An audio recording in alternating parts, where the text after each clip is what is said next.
Hey everyone, this is Knogat. So I thought the last PRIMITE video was the last until Supreme Darkness, but the list I have right now is so good that I really wanted to share. I think it's the best way to play PRIMITE, and it might even be the best way to play like a pure Fiendsmith list. You have like two starters that play through a hand trap, which is crazy right now, and the reason I wanted to get rid of the Bystials is that Bystials alone don't, like Lubellion alone is not combo, and while the Bystials do have a place, so this list isn't inherently better, Bystials are very good in Fiendsmith Mirrors. I think this will give you the best shot into a field, and I wanted to share the list. I also had another idea with a Metalmorph engine, like machine approaches and the Illusionist, which can change itself to a Light Fiend. My friend actually won the locals with that, so that list is also decent, but I really think this list is the best way to play it, and I wanted to share it with you and go a bit into detail into some card choices and combos. So let's get started.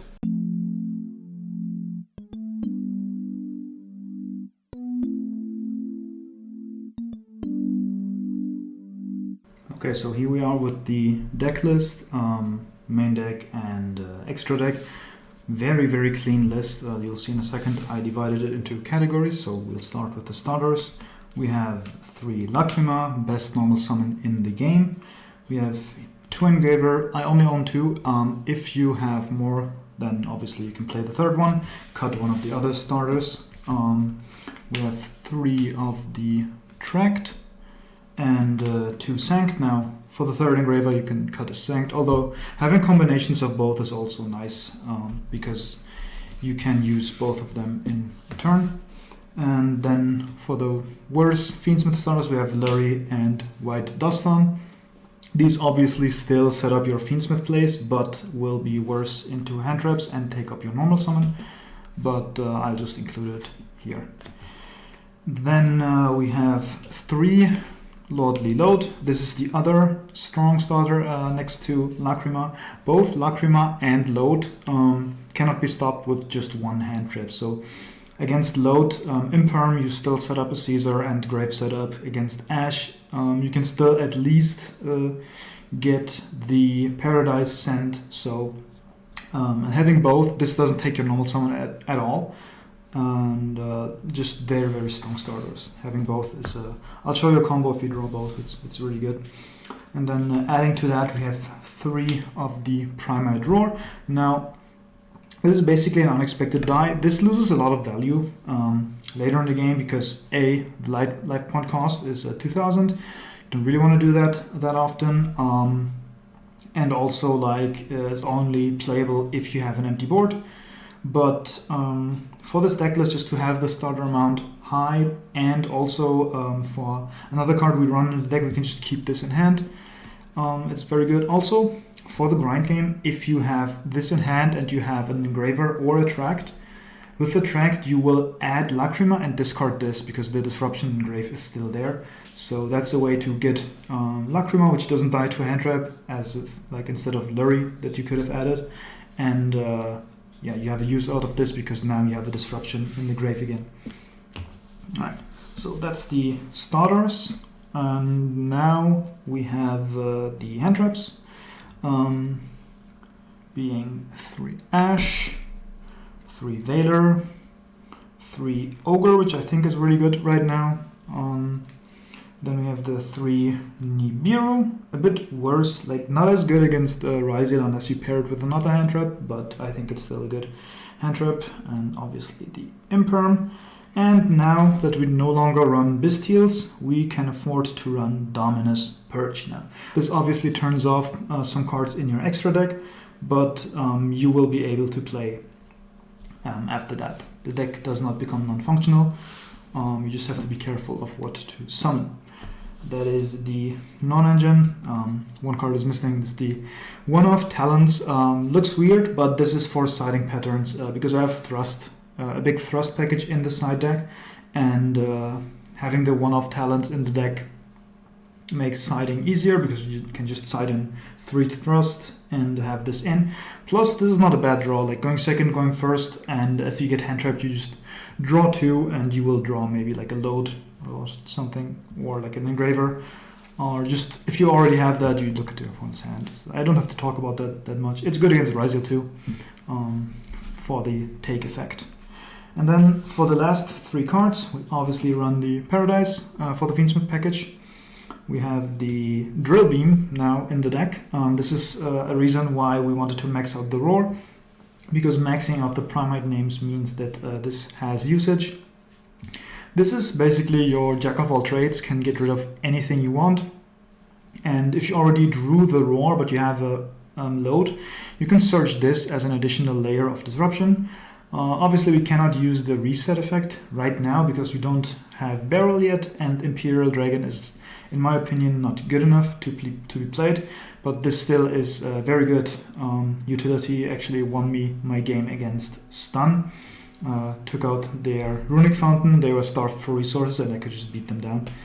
And then the last card is the second vanilla, being the Summoned Skull.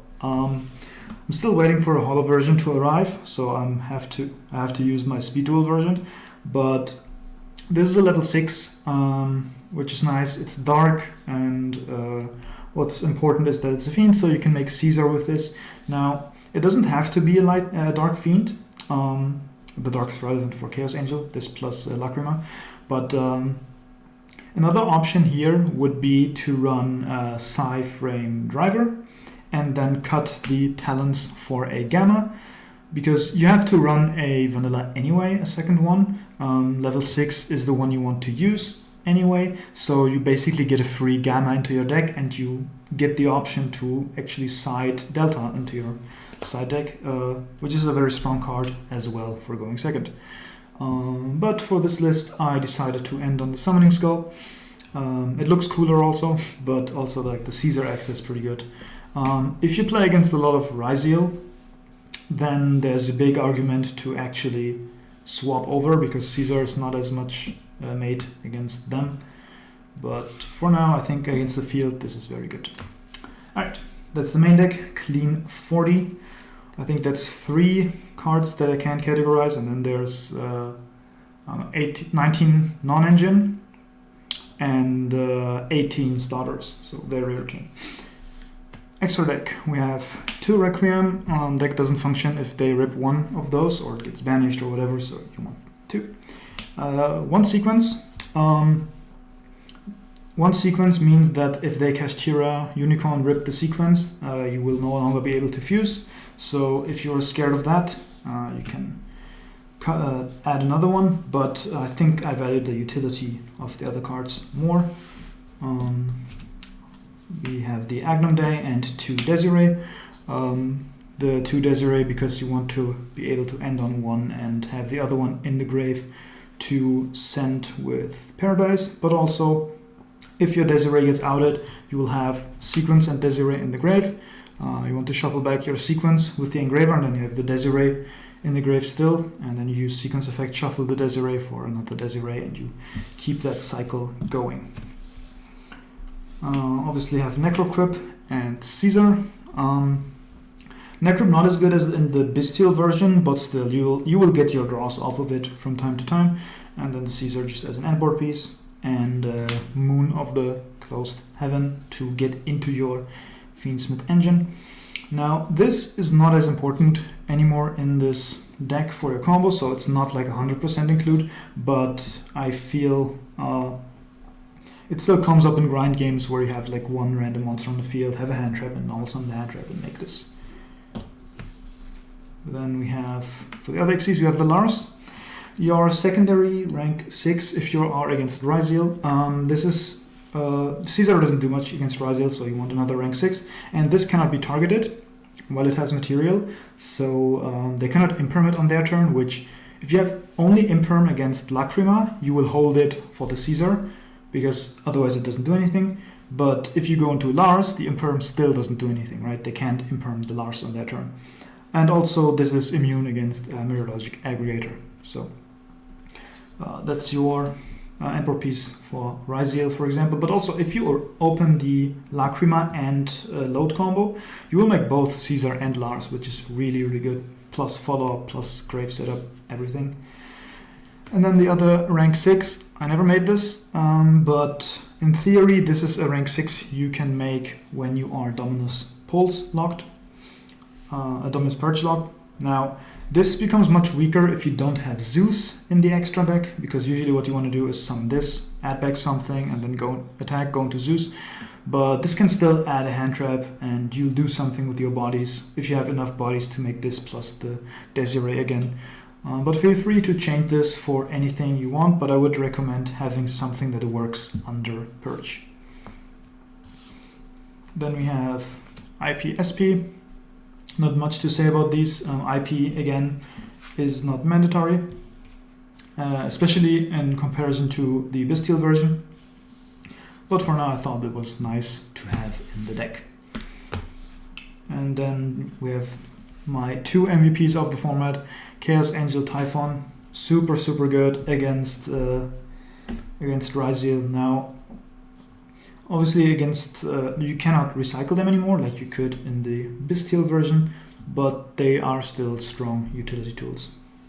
Right, that is the deck profile, and let's show you some combos.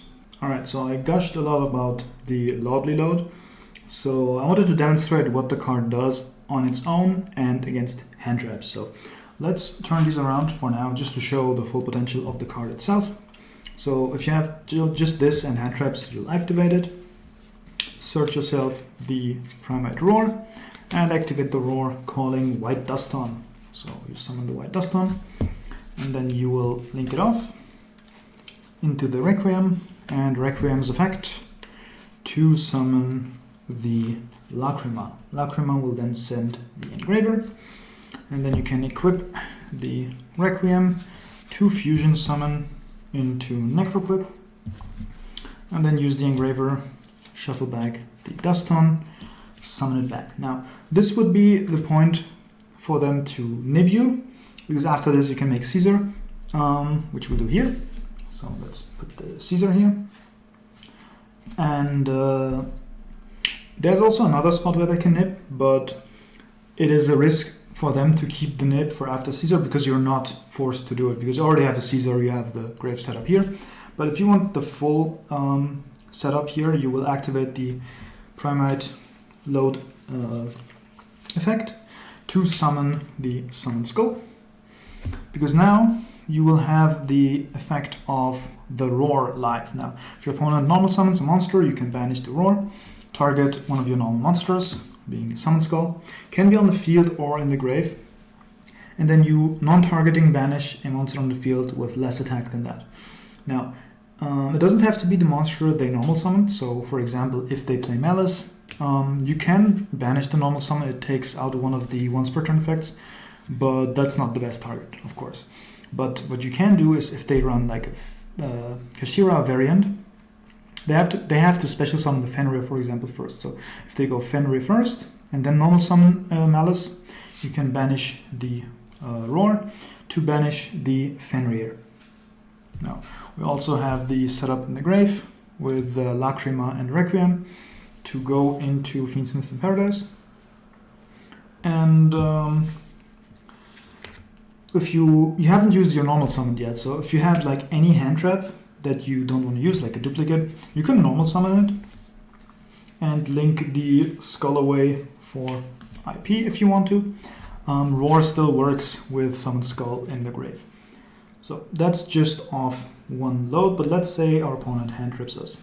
Now, let's shuffle these back, only keep the load, and let's say they have an Ash Blossom now. If you activate load and they Ash Blossom you here, you still have the second effect. So let's say you only have hand traps in hand, you can still use the effect, the second one, to summon the Duston. And you cannot use monster effects on the field anymore, but if your hand is only hand traps, you don't want to do that anyway. But you can still go into Requiem. Now, you can pass on this with 4 hand traps, and you will still have a disruption, because in their turn you can use the Requiem to send special summon the Lacrima, and then send the Fiendsmith in Paradise, which you can banish to send Desiree. Now, the smarter thing to do for them would be to, after you go PRIMITE roar. They let you add the PRIMITE roar, you activate it, get the white dust on, you link it off into Requiem, and then you use the Requiem effect and they ash that. That would be the smarter thing to ash, because now you've used your Requiem once per turn. You don't have the grave set up for anything, but you still have your normal summons. So if you have a Lacrima or any Fiendsmith card in hand, you can punish them. And you'd also have the effect of Lode. So worst case, if you have 4 Handtraps with that, you use the Lode. Have the Summon Skull here on the field, and that'll turn on your Roar, which means they use the Handtrap, they went -1, you still have 4 Handtraps in hand, and their normal summon can get banished. Or what you can also do is, if you don't want the Roar effect, but you want more resources, you can just call back the White Dust on with that effect, equip the Requiem, and go into Necroquip. That way, if you use one of your Handtraps, you will get to draw a card.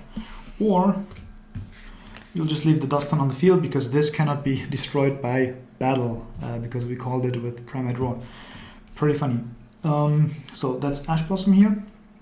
But what's more interesting is them having an Effect Vader. So Imperm they could keep for their turn to negate a Caesar, but let's say we have the Effect Vader on the other side. Also note that if they have Imperm and you have a read that it's an Imperm, you can make Lars, and their Lars will be the Lars will not be targetable, so the Imperm is not activatable on it. Alright, so let's say the Vader. You go Roar, summon Dust on, obviously not a Vader target. Requiem, also obviously not a Vader target, because it can just dodge. Summon Lacrima. Now, this is a Vader target, and this is the only Vader target you'll have in this 1-card combo, so they'll Vader it, right? You don't get the Fiendsmith Engraver. Then you go equip the Requiem, link them off. I mean Fusion Summon, which is basically just a link summon, into Necroquip. And you don't have the Engraver, right, because they Veilered, but you can just say PRIMITE Lode, call Summon Skull. Get your Summon Skull out, and then you'll make Caesar. Or Lars, depending on what you want to do. Now, you have the Caesar. Note that if they activate a card that is negatable by Caesar, and they haven't normal yet, you want to detach the Summon Skull first, because that turns on your Roar. And in addition to that Caesar, you obviously still have these two in the grave. So that's just a load into a Vader, really, really strong. But let's show you the full potential combo if you have both of your starters. So when I designed this deck after the Bestial version, one of my fears was that I have too many pieces that overlap into Fiendsmith, so if I have multiple starters, I won't be able to use them effectively. But I found out quickly that is not the case. So I wanted to show you the combo if you have both of your good starters. Obviously there are many, many other variants with the other starters, but these are the two best starters. I wanted to show them off. And if you have these two, what I like to do is I want to test, I keep this in hand for now, and I want to test for an Imperm. If they have like Imperm Ash or whatever, they can Imperm this, Ash the Requiem. You'll still have the Paradise, but then you can follow up with this. But let's say go Lacrima, go Effect, send the Engraver, and this goes through, right? Before you go any further, you can go Load and add the PRIMITE Roar, or if you want to play it more conservatively, you can go into the Durbeam here, but let's go for the Roar. Now you'll say that, oh, Roar can only be activated if you have no monsters on the field, but we have those. There's a small little trick you can do. You go into Requiem, Requiem effect, and then you can chain the Roar. If you want to go with the Drill Beam line, what you want to do is you keep the Load in hand until this point, because if they Ash this, your field will be empty anyway. Then you activate this, get the Roar. Or if they don't, and you want the Drill Beam, you do that after, right? You get the Drill Beam after, because there's no reason to do this preemptively in that case. But if you are set on getting the roar, you will get it here. Chaining 1 Requiem, check for the ash, chaining 2 roar. And roar can call white dust on here. So we get the white dust on out, and the Requiem gets out the second engraver. Alright, so now you can go equip the Requiem to the Duston, and you can fuse the white Duston into a Necro Princess. Now, you will have 2 level 6 Fiends, which you can overlay into Caesar. You haven't used your engraver yet, so you'll do that now. Shuffle back the Duston, get it back, and now you will use the second effect of the Lode to call Summon Skull and get this out. And now you have a choice to make. You can either make the Lars here, have the double rank 6 board, but your roar is only usable once you use the Lars. Or what you can do, if the matchup, for example, is super normal summon reliant, you can just link these off, go into IP. And IP has another body to link with either after using the Caesar, or when the Caesar is negated, or after you used your Lacrima in the grave to bring back Requiem, to bring about another Lacrima and send Paradise. So let's go back to the Lars, because I like the board more. So you have the Lars negate, you have 2 summon negates, you have the Requiem Lacrima, you have potentially the Roar banish, and you have follow up with the engraver, but also with the Lode. You will have follow up, even though you can't combo if you use it, but every turn you can just bring out the white Duston again, make a Requiem, and you'll always have that for your follow-up. Alright, so that's the full combo here, and that's it for the video. More of an addendum to the last list. I think you got the gist of the list through those videos. If you haven't seen them, then give them a watch. It would help me out a lot, and I hope you like this list, and hope you try it, and see you next time.